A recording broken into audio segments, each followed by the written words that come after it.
Pemikiran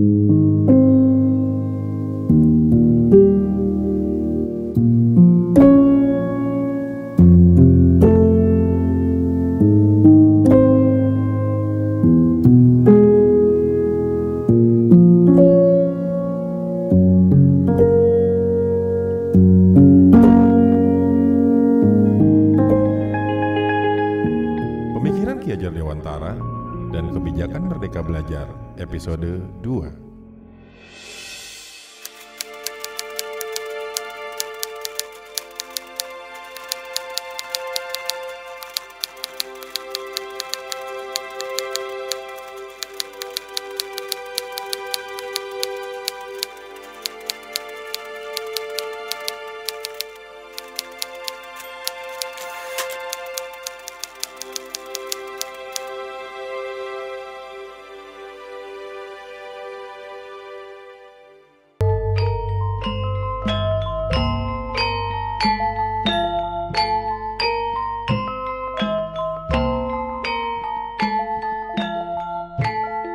Pemikiran Ki Hajar Dewantara tentang pendidikan dan kebudayaan yang unik berdasarkan budaya Indonesia berkontribusi signifikan terhadap pendidikan yang kita nikmati saat ini, juga menjadi dasar lahirnya kebijakan Merdeka Belajar.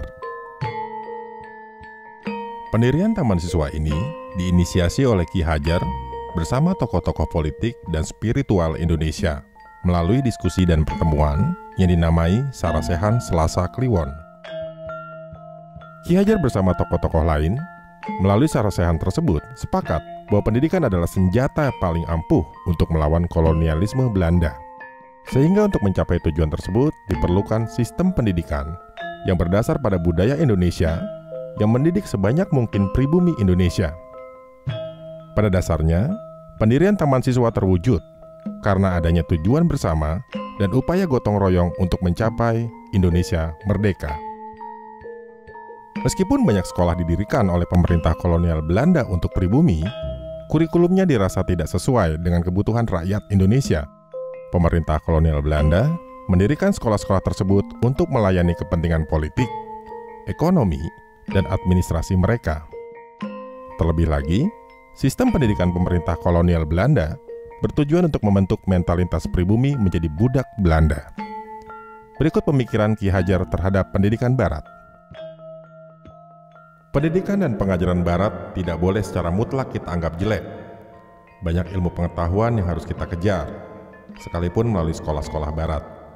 Itu tidak mengapa, asalkan kepada anak-anak kita berikan pendidikan yang kulturil dan nasional, yang semuanya kita tujukan ke arah keluhuran manusia, nusa, dan bangsa, tidak memisahkan diri dan kesatuan peri kemanusiaan.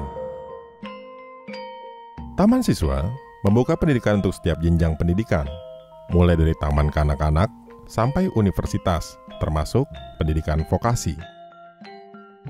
Taman kanak-kanak atau Taman Indria menawarkan pendidikan selama 2 tahun bagi anak-anak umur 5 tahun. Taman Indria berfokus untuk membentuk kepercayaan diri melalui pengembangan perilaku khusus atau bakat setiap anak. Taman Anak atau Muda, atau saat ini dikenal dengan tingkat sekolah dasar, menawarkan pendidikan selama 6 tahun untuk anak berusia 7 tahun. Taman Dewasa atau setara sekolah menengah pertama dan Taman Madya atau setara sekolah menengah atas menawarkan pendidikan selama 3 tahun yang bertujuan untuk mempersiapkan para siswa untuk melanjutkan ke Taman Sarjana atau pendidikan tinggi. Taman Sarjana ditujukan untuk mempersiapkan generasi masa depan, baik untuk pengembangan taman siswa sendiri maupun untuk masyarakat umum. Selain itu, ada pula taman guru yang mempersiapkan siswa untuk menjadi pamong atau guru di taman siswa, dan taman karya yang ditujukan khusus untuk pendidikan vokasi.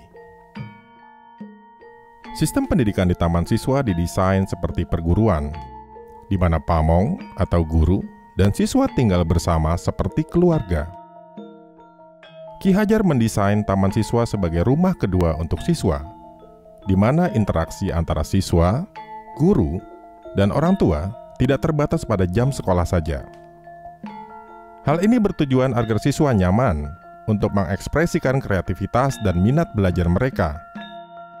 Dan Pamong bertugas menyediakan contoh sesuai dengan prinsip Ingarso Sung Tulodo, serta tuntunan, fasilitasi, dan asistensi sesuai dengan prinsip Tuturi Handayani dalam proses belajar siswa.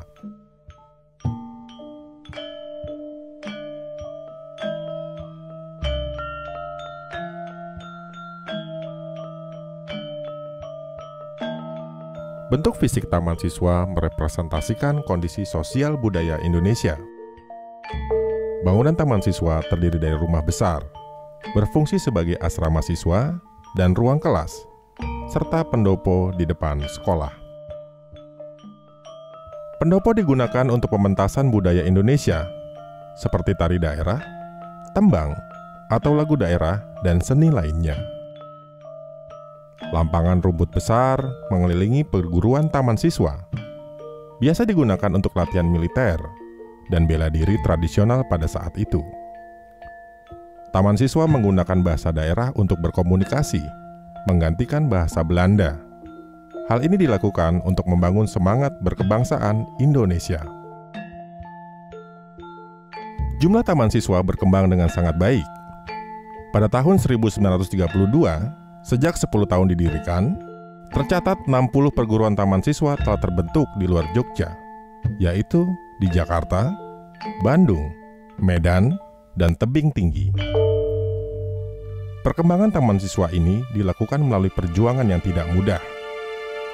Di tahun yang sama, pemerintah kolonial Belanda menerbitkan regulasi yang dinamai Onderwijs Ordonnantie, yang memerintahkan seluruh sekolah atau perguruan yang diselenggarakan di luar kendali pemerintah kolonial Belanda agar dinyatakan tidak sesuai dengan kebijakan pendidikan yang ditetapkan, sehingga berstatus ilegal dan direkomendasikan ditutup.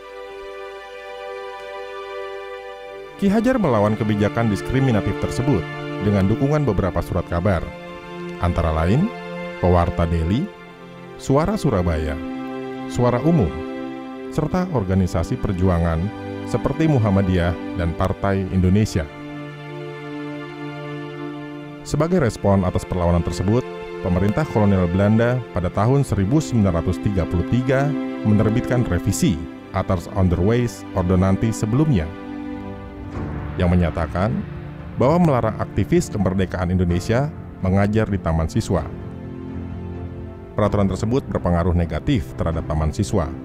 Namun perguruan tetap berjalan dengan pamong atau guru yang ada. Tantangan untuk keberlangsungan taman siswa tidak hanya terjadi karena kebijakan diskriminatif pemerintah kolonial Belanda. Ki Hajar juga mengalami kesulitan dana untuk operasional taman siswa. Di tengah permasalahan pendanaan, Ki Hajar menolak banknotes atau uang kertas asing Belanda yang dapat digunakan sebagai mata uang di Indonesia yang diberikan oleh pemerintah kolonial Belanda. Hal tersebut dilakukan Ki Hajar dengan tujuan untuk menjaga independensi taman siswa dari pengaruh penjajah Belanda. Ki Hajar tetap menggunakan uang Republik Indonesia atau ORI untuk mendanai operasional taman siswa, walaupun daya belinya lemah dan tidak sebagus banknotes Belanda. Akibatnya, gaji bulanan yang diterima oleh guru taman siswa hanya cukup untuk membiayai biaya hidup mereka selama 1 minggu. Untuk menyelesaikan permasalahan ini, Ki Hajar menyarankan orang tua siswa membayar uang sekolah dan donasi lainnya, sebagian dalam bentuk ori dan sisanya dalam bentuk beras. Dengan demikian, berkat kesepakatan bersama tersebut, guru dapat menghemat pengeluaran pangan karena guru dan siswa tinggal bersama di dalam perguruan taman siswa. Melalui gotong royong antara orang tua dan guru dalam hal pembiayaan sekolah, Ki Hajar ingin biaya pendidikan yang terjangkau, namun tidak mengorbankan kualitas pendidikan yang taman siswa sediakan.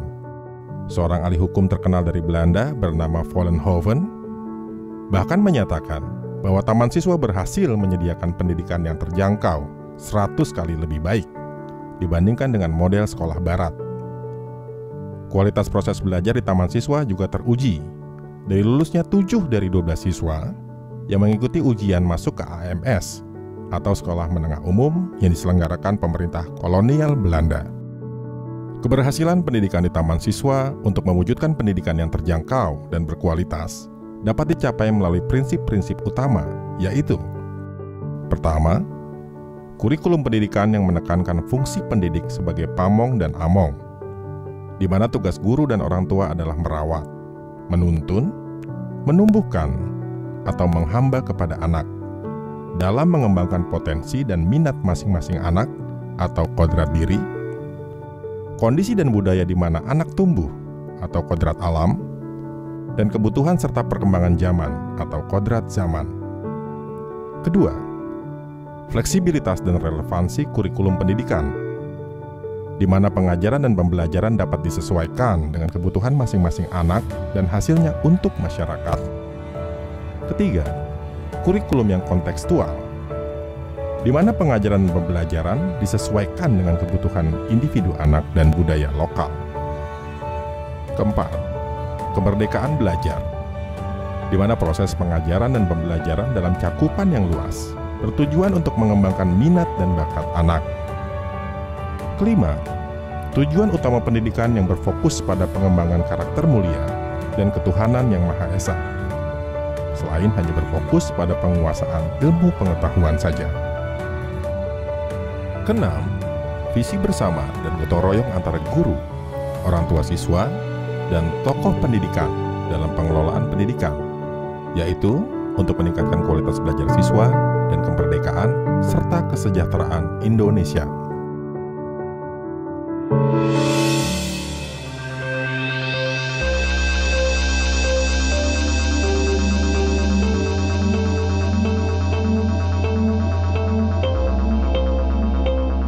Prinsip-prinsip tersebut mendasari lahirnya kebijakan Merdeka Belajar yang diluncurkan oleh Menteri Pendidikan Nadiem Makarim saat ini.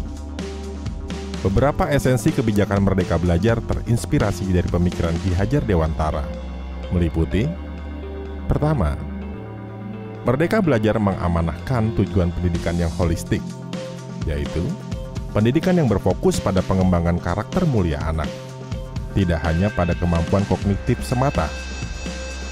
Dalam kebijakan Merdeka Belajar, pendidikan bertujuan untuk membentuk anak-anak Indonesia sebagai pelajar sepanjang hayat yang memiliki kompetensi global dan berperilaku sesuai nilai-nilai Pancasila atau disebut sebagai profil pelajar Pancasila yang memiliki kompetensi, beriman, bertakwa kepada Tuhan Yang Maha Esa dan berakhlak mulia, mandiri, bernalar kritis, kreatif, bergotong royong, dan berkebinekaan global.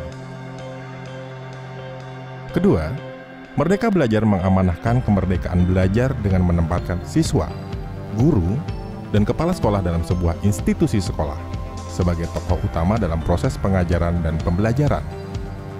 Dalam hal ini, sekolah diberikan otoritas yang luas untuk menentukan proses pengajaran dan pembelajaran yang berfokus pada peningkatan kualitas belajar siswa, terutama dalam pengembangan karakter siswa, literasi, dan numerasi.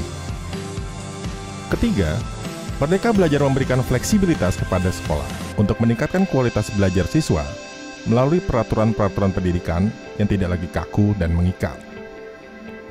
Keempat, Merdeka Belajar memberikan keleluasaan kepada sekolah untuk mengimplementasikan kurikulum yang menitik beratkan kebutuhan dan perkembangan proses belajar masing-masing anak dan relevan dengan karakteristik sekolah dan daerah.